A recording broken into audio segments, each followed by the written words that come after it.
Hello दोस्तों, आप सभी का स्वागत है आपका परिवार हिमांशु पाठशाला में। आज हम बात करने वाले हैं प्रैक्टिस सेट 11। इससे पहले हमने 10 प्रैक्टिस सेट करा दिया है। अगर आप लोग अभी तक नहीं देखे हैं तो जाकर ज़रूर देखें, इसका हम प्लेलिस्ट बना दिए हैं। और अगर आप अभी तक चैनल को सब्सक्राइब नहीं किए हैं तो चैनल को सब्सक्राइब ज़रूर कर लें। तो चलिए आज का क्लास हम स्टार्ट करते हैं। आज हम करने वाले हैं प्रैक्टिस सेट 11। क्या करने वाले हैं? Practice set 11।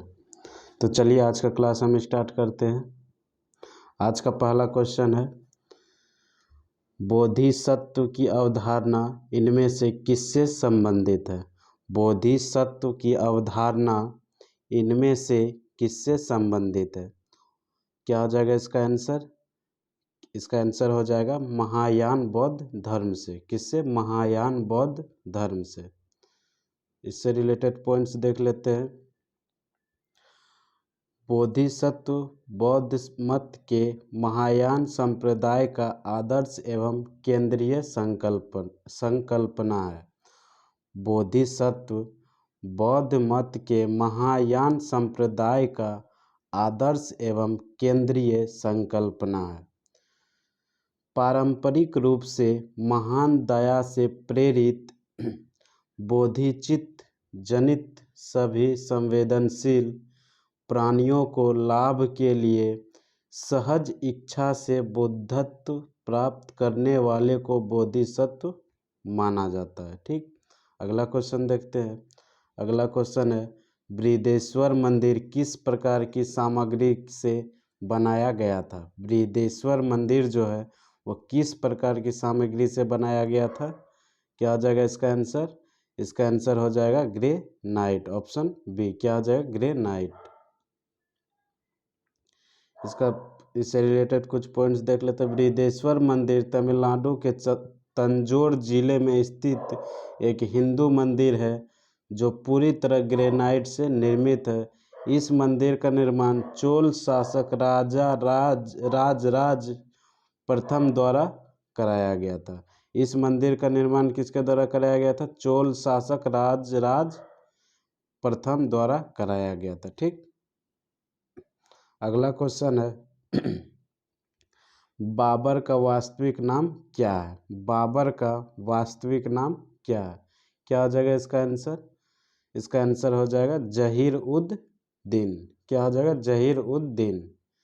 बाबर का वास्तविक नाम क्या है? जहीर उद दीन। ठीक, बाबर का पूरा नाम जहीरुद्दीन मोहम्मद बाबर था। बाबर का पूरा नाम क्या है? जहीरुद्दीन मोहम्मद बाबर। ठीक, बाबर भारत में मुगल साम्राज्य का संस्थापक था। बाबर क्या था? भारत में मुगल साम्राज्य का संस्थापक था। बाबर ने 1526 ईस्वी में मुगल साम्राज्य की स्थापना की। बाबर ने भारत पर 5 बार आक्रमण किया। 26 दिसंबर 1530 ईस्वी को बाबर की आगरा में मृत्यु हो गई। 26 दिसंबर 1530 ईस्वी को क्या हुआ? बाबर की मृत्यु हो गई। कहाँ पर? आगरा में। बाबर को आगरा के आरामबाग में दफनाया गया। बाबर को कहाँ पर दफनाया गया? आगरा के आरामबाग में। बाद में काबुल में उसके द्वारा चुने गए स्थान पर दफनाया गया। हुमायूं का पूरा नाम नसरुद्दीन मोहम्मद हुमायूं तथा जहांगीर का पूरा नाम नूरुद्दीन मोहम्मद सलीम जहांगीर था। हुमायूं का पूरा नाम क्या था? नसीरुद्दीन मोहम्मद हुमायूं। और जहांगीर का पूरा नाम क्या था?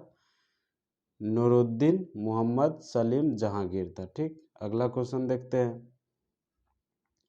अगला क्वेश्चन है, रोलेट एक्ट को किस वर्ष पारित किया गया था? रोलेट एक्ट को किस वर्ष पारित किया गया था? क्या हो जाएगा इसका आंसर? इसका आंसर हो जाएगा आपका 1919 में। रोलेट एक्ट को किस वर्ष पारित किया गया था? 1919 में। रोलेट एक्ट 1919 ईस्वी में ब्रिटिश सरकार द्वारा राष्ट्रीय आंदोलन को दबाने हेतु लागू किया गया था। ठीक, अगला क्वेश्चन है, इनमें से किस एक स्वतंत्रता सेनानी का मूल नाम मणिकर्णिका था? इनमें से किस एक स्वतंत्रता सेनानी का मूल नाम क्या था? मणिकर्णिका था। क्या हो जाएगा इसका आंसर? इसका आंसर हो जाएगा रानी लक्ष्मीबाई, ऑप्शन डी। क्या हो जाएगा? रानी लक्ष्मीबाई, ऑप्शन डी। रानी लक्ष्मीबाई का मूल नाम क्या था? मणिकर्णिका था। रानी लक्ष्मीबाई का मूल नाम क्या था? मणिकर्णिका था। उन्हें मनु के नाम से भी जाना जाता था। रानी लक्ष्मीबाई को और किस नाम से जाना जाता था? मनु के नाम से भी। अगला क्वेश्चन है, भारतीय संविधान के किस अनुच्छेद में वित्तीय आपातकाल से संबंधित प्रावधान वर्णित है?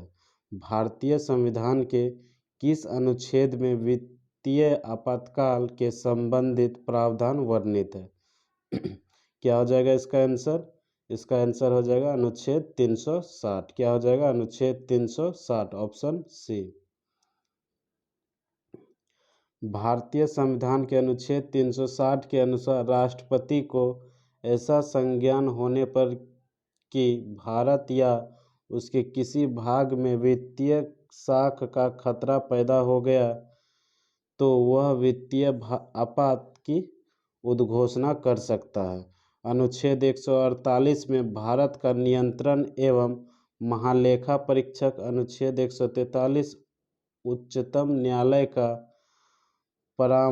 परामर्शदात्री क्षेत्राधिकार तथा अनुच्छेद 72 राष्ट्रपति के क्षमादान शक्ति से संबंधित है। अनुच्छेद 72 किससे संबंधित है? राष्ट्रपति के क्षमादान शक्ति से। ठीक।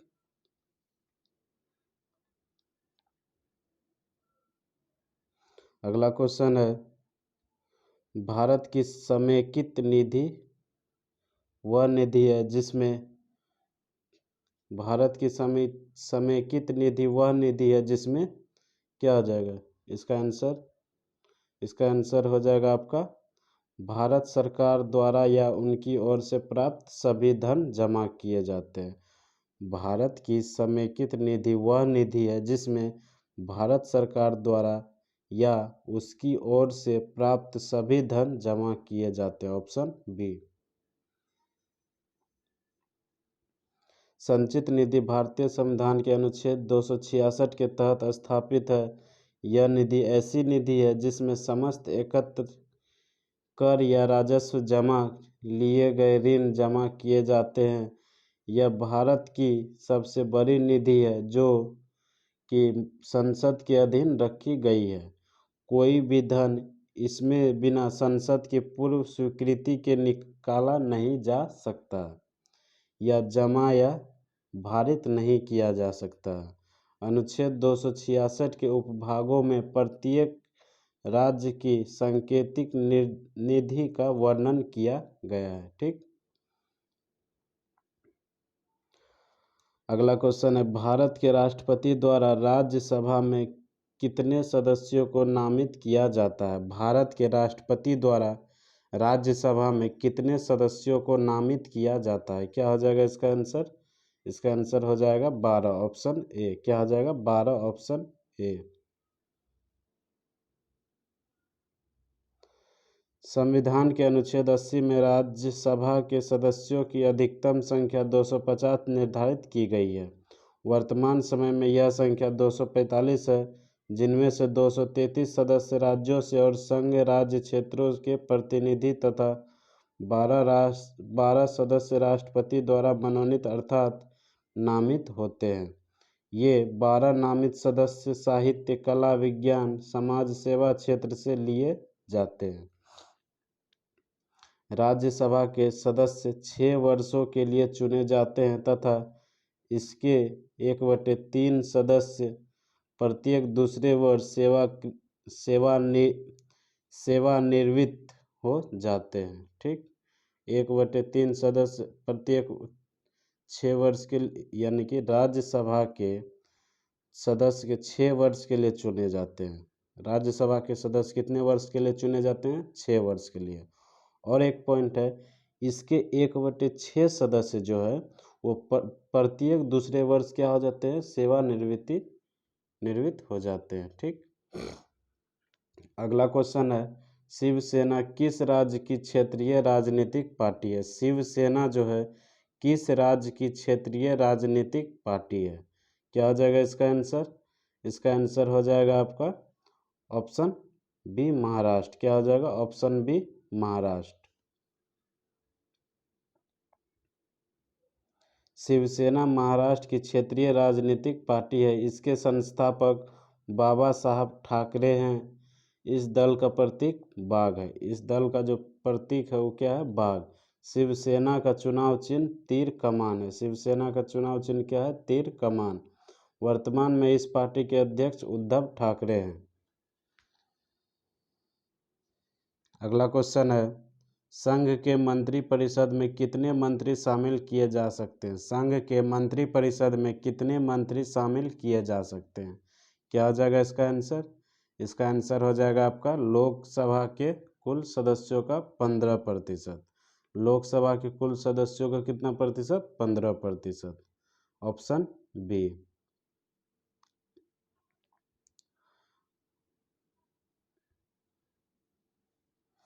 संघ के मंत्रिपरिषद में मंत्रियों की संख्या लोकसभा के कुल सदस्यों का 15% किए जा सकते हैं। संघ के मंत्रिपरिषद में मंत्रियों की संख्या जो है लोकसभा के कुल संख्या का कितना प्रतिशत किया जाता है? 15%। यह प्रावधान 91 संविधान संशोधन अधिनियम 2003 द्वारा किया गया था। यह प्रावधान कौन से संविधान संशोधन के द्वारा किया गया था? 91 संविधान संशोधन अधिनियम 2003 द्वारा किया गया था। वर्तमान में लोकसभा में अधिकतम संख्या की सदस्यों की संख्या 550 हो सकते हैं। वर्तमान में जो है लोकसभा में अधिकतम सदस्यों की संख्या कितना हो सकता है? 550। भारतीय संविधान में मंत्रिमंडल के गठन से जुड़े संविधान के अनुच्छेद 74, 75 और 77 महत्वपूर्ण है। ठीक। अगला क्वेश्चन, इलायची पहाड़ियाँ भारत के किस राज्य में स्थित है? इलायची पहाड़ियाँ जो है भारत के किस राज्य में स्थित है? क्या हो जाएगा इसका आंसर? इसका आंसर हो जाएगा आपका केरल। क्या हो जाएगा? केरल। Option D. इलायची पहाड़ियाँ भारत के केरल राज्य में स्थित है। ये भारत के पश्चिमी घाट पर्वतमाला की पहाड़ियाँ हैं। यह नमलाई पहाड़ी के दक्षिण में स्थित है। इलायची पहाड़ी के दक्षिण में नागरकोयल की पहाड़ियाँ अवस्थित है। ठीक। इलायची पहाड़ी के दक्षिण में कौन सा पहाड़ियाँ अवस्थित है? नागरकोयल की पहाड़ियाँ अवस्थित है। अगला क्वेश्चन है, हाफलॉन्ग हिल स्टेशन किस भारतीय राज्य में है? हाफलॉन्ग हिल स्टेशन किस भारतीय राज्य में है? क्या आ जाएगा इसका आंसर? असम में। क्या आ जाएगा? असम में। Option D.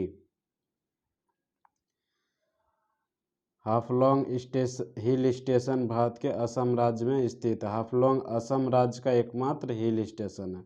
हाफलॉन्ग क्या है? असम राज्य का एकमात्र हिल स्टेशन है। अगला क्वेश्चन है, भारत का सबसे नया पर्वत कौन सा है? भारत का सबसे नया पर्वत कौन सा है? क्या हो जाएगा आंसर? हिमालय। क्या हो जाएगा? हिमालय। भारत का सबसे नया पर्वत कौन है? हिमालय। भारत की उत्तरी सीमा पर स्थित हिमालय भूवैज्ञानिक और संरचनात्मक रूप से नवीन वलित पर्वत श्रृंखला है, जिसका निर्माण यूरोपीय और भारतीय प्लेट के अभिसरण से टर्शियरी कल्प में हुआ था। ठीक।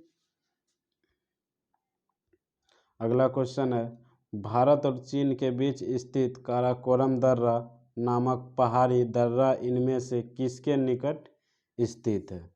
क्या हो जाएगा इसका आंसर? इसका आंसर हो जाएगा आपका कारगिल। Option A. भारत और चीन के बीच स्थित काराकोरम दर्रा नामक जो पहाड़ी दर्रा इनमें से किसके निकट स्थित है? किसके निकट स्थित है? कारगिल के। Option A.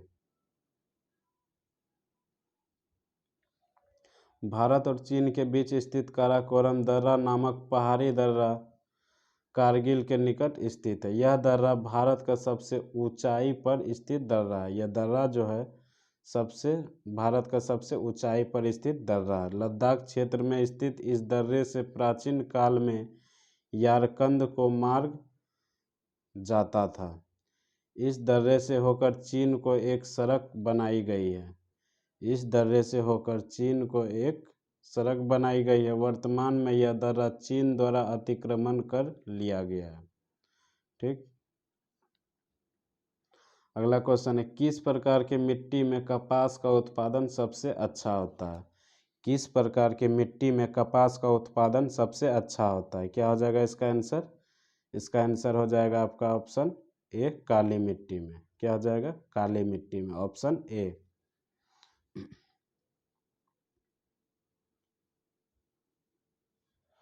काली मिट्टी को स्थानीय रूप से रेगुर मिट्टी के नाम से भी जाना जाता है। काली मिट्टी को हम स्थानीय रूप से किस मिट्टी के नाम से जानते हैं? रेगुर मिट्टी के नाम से। ठीक। अंतर्राष्ट्रीय रूप से उष्णकटिबंधीय चरनोजम कहा जाता है।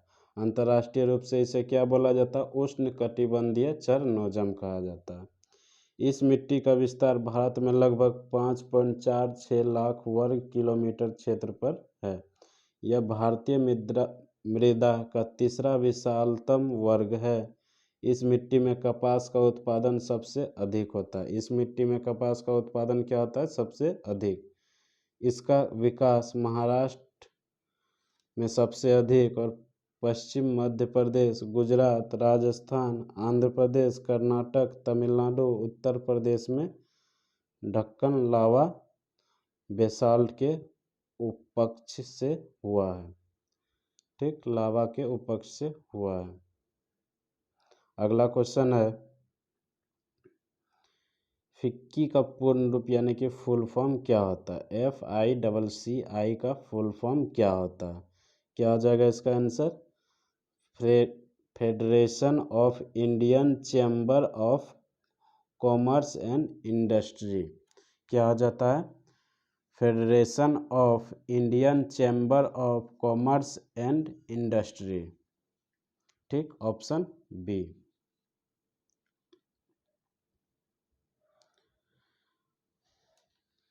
फिक्की का full form federation of Indian chamber of commerce and industries भारतीय वाणिज्य एवं उद्योग महासंघ भारत के व्यापारिक संगठनों का एक संघ है।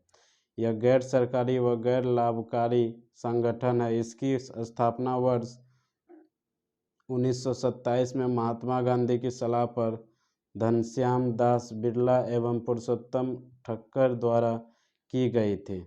इसका मुख्यालय नई दिल्ली में है। अगला क्वेश्चन, भारत में सार्वजनिक क्षेत्र के उद्यमों में विनिवेश प्रक्रिया किस वर्ष प्रारंभ हुई?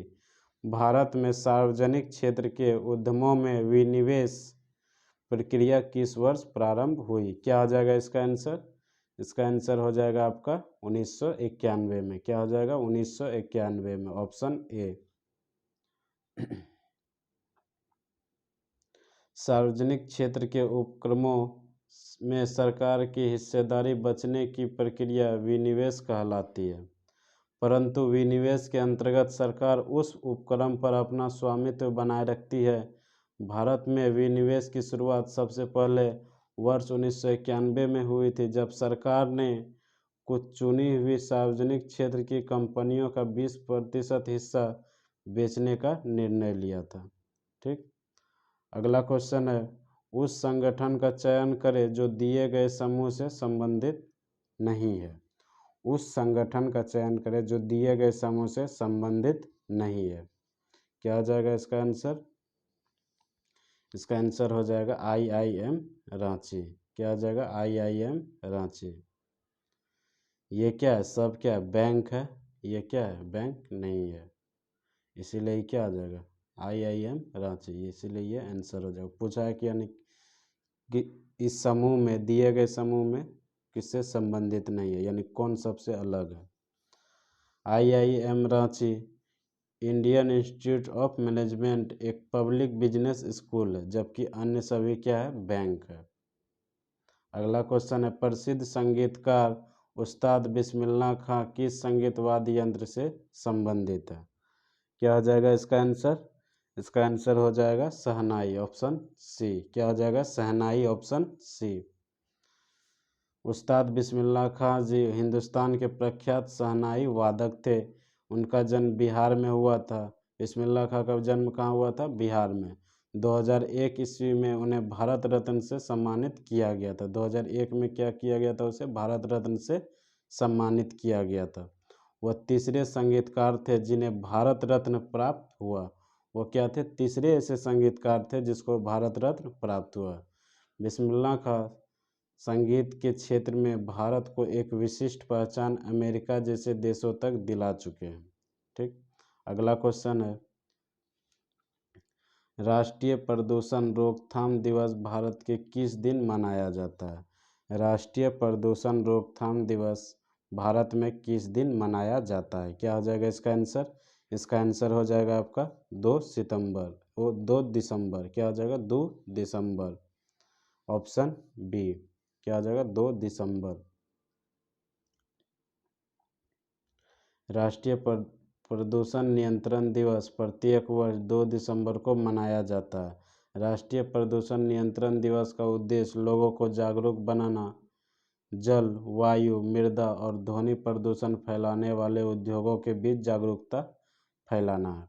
यह दिवस भोपाल गैस त्रासदी 1984 ईस्वी में जान गंवा देने वाले लोगों की स्मृति में मनाया जाता है। प्रत्येक वर्ष 2 अप्रैल को विश्व ऑटिज्म जागरूकता दिवस मनाया जाता है। 2 अप्रैल को कौन सा दिवस मनाया जाता है? विश्व ऑटिज्म जागरूकता दिवस मनाया जाता है। 1 जनवरी को आर्मी मेडिकल कोर स्थापना दिवस मनाया जाता है। 1 जनवरी को क्या मनाया जाता है? आर्मी मेडिकल कोर स्थापना दिवस। ठीक, अगला क्वेश्चन है, विश्व के सबसे प्रतिष्ठित अंग्रेजी भाषा साहित्यिक पुरस्कार का नाम क्या है? विश्व के सबसे प्रतिष्ठित अंग्रेजी भाषा साहित्यिक पुरस्कार का नाम क्या है? क्या हो जाएगा इसका आंसर? आंसर हो जाएगा इसका मैन बुकर पुरस्कार। क्या हो जाएगा? मैन बुकर पुरस्कार। ऑप्शन सी।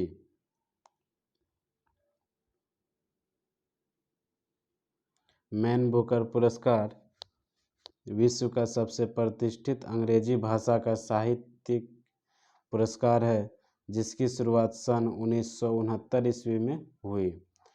इस पुरस्कार के विजेता लेखक को 50,000 पाउंड की राशि दी जाती है। इस पुरस्कार को अब तक 5 भारतीय लेखकों B.S. नायपाल, अरविंद अडिगा, किरण देसाई, अरुंधति रॉय और सलमान रुश्दी को मिला है। वर्ष 2021 में यह पुरस्कार दक्षिण अफ्रीका के उपन्यासकार डेमन गलकुट को उनके उपन्यास द प्रोमिस के लिए दिया गया। ठीक, अगला क्वेश्चन है, विश्व विरासत स्थल पशुपतिनाथ मंदिर कहाँ में स्थित है? कहाँ पर स्थित है? विश्व विरासत स्थल पशुपतिनाथ मंदिर कहाँ पर स्थित है? क्या आ जाएगा इसका आंसर? काठमांडू में। कहाँ? काठमांडू में।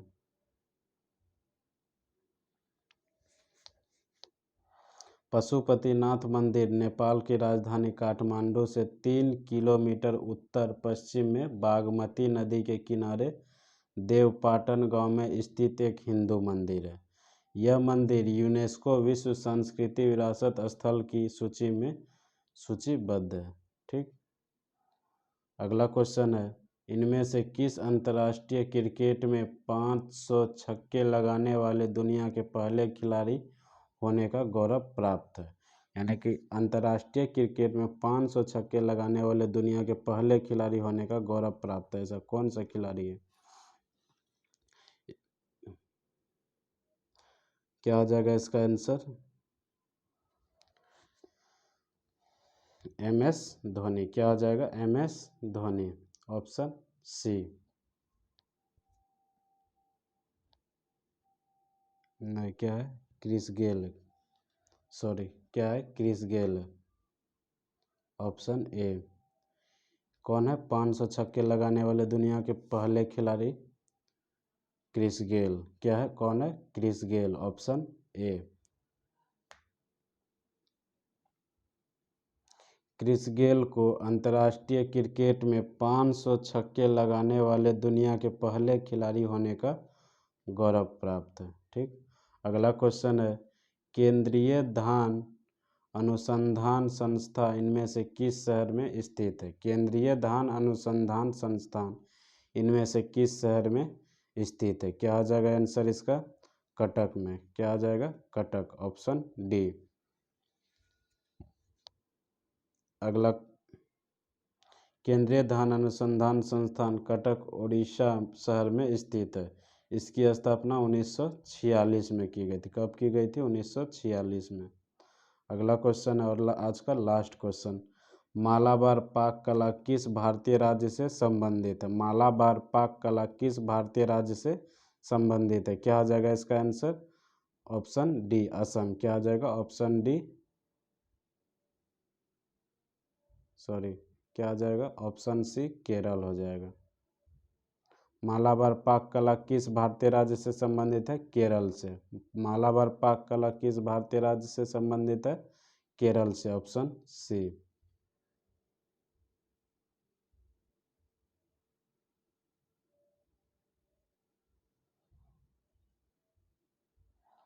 अनोखे स्वाद और अंदाज के लिए जाने जाने वाली मालाबार पाक कला भारत के केरल राज्य से संबंधित है। ठीक, आज के लिए इतना ही, मिलते हैं अगले वीडियो में।